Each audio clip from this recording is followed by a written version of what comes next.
Peut-être qu'il y a deux sens d'en apprendre. Ce qu'on m'a appris, c'est une chose, et puis ce que j'apprends, c'est autre chose. On est bien d'accord. Dans tous les cas, c'est moi qui l'ai appris.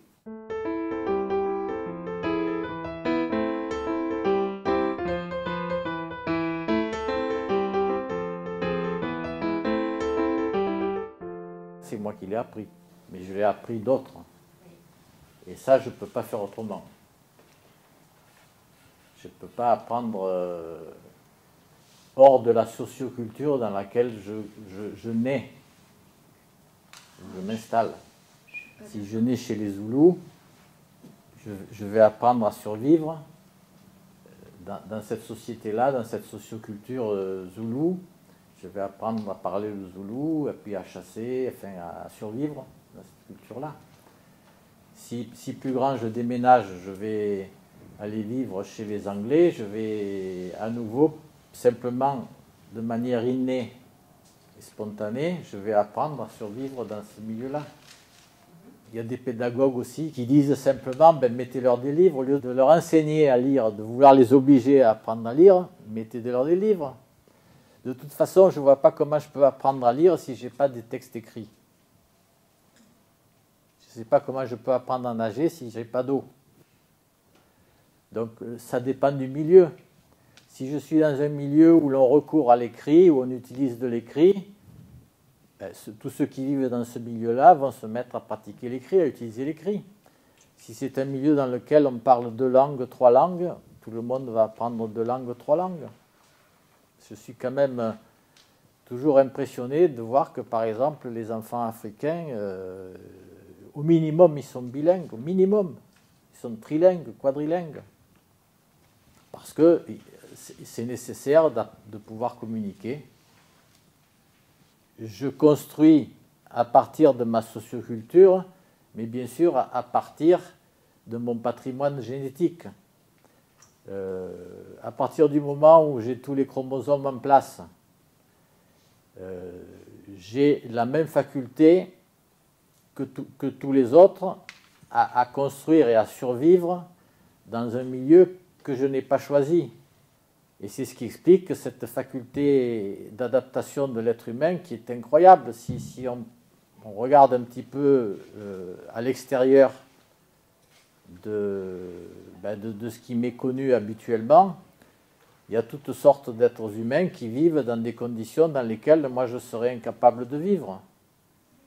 Et pourtant, ils vivent et ils vivent plutôt bien et ils pensent peut-être pas sans raison que c'est nous qui sommes pas très bien.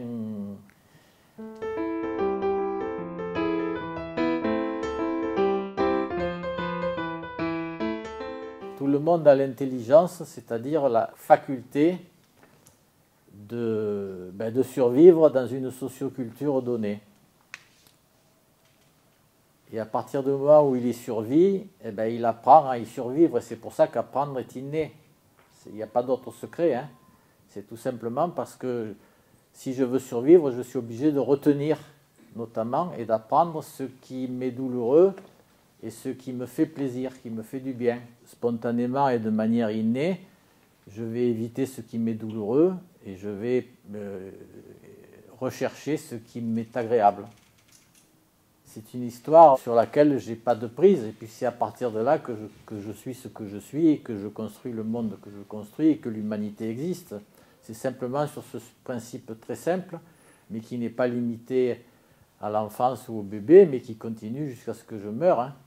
Je continue soit avec la conscience, soit sans conscience, mais je cherche plutôt ce qui me fait plaisir, y compris la douleur quand elle me fait plaisir, par exemple, ou quand je peux en espérer du plaisir, et puis je vais éviter ce qui m'est douloureux.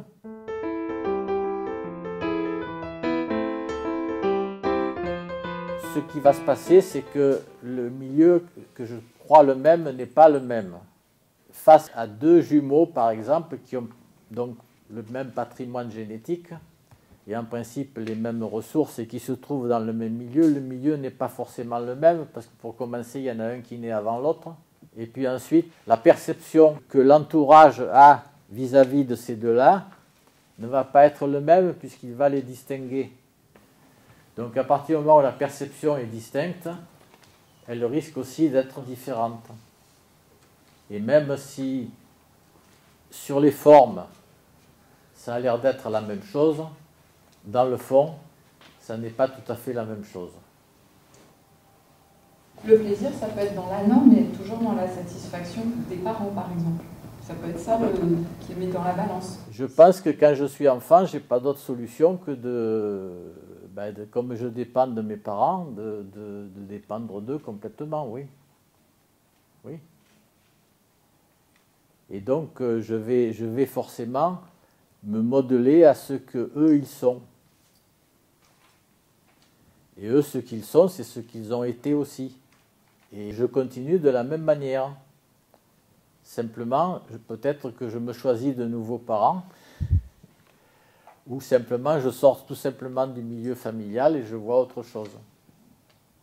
Et c'est lorsque je vois autre chose que je peux espérer élargir ma perception déjà, puisque je suis presque pieds et poings liés quand je suis enfant, mais quand j'ai quand même une vingtaine d'années, je ne suis pas forcément encore toujours pieds et poings liés, mais je peux aussi continuer à l'être. Hein. Il n'y a pas de fatalité. Oui, puis même quand j'ai 60 ans, je peux dire, enfin, mon enfance m'appartient, elle a existé, elle existera toujours. C'est ça ce qu'elle m'a marqué, quoi. Hein. Mais ceci dit, j'ai peut-être une distance que je n'ai pas quand j'ai 20 ans. À 20 ans, on est ce que nos parents nous ont fait. À 40 ans, on est ce que je me suis fait, quoi. Ce qui est un peu faux. Je l'ai enrichi en disant à 40 ans, je suis ce que j'ai fait de ce que mes parents m'ont fait. Ce qui est plus juste. Parce que je ne peux pas éliminer ce qui a existé.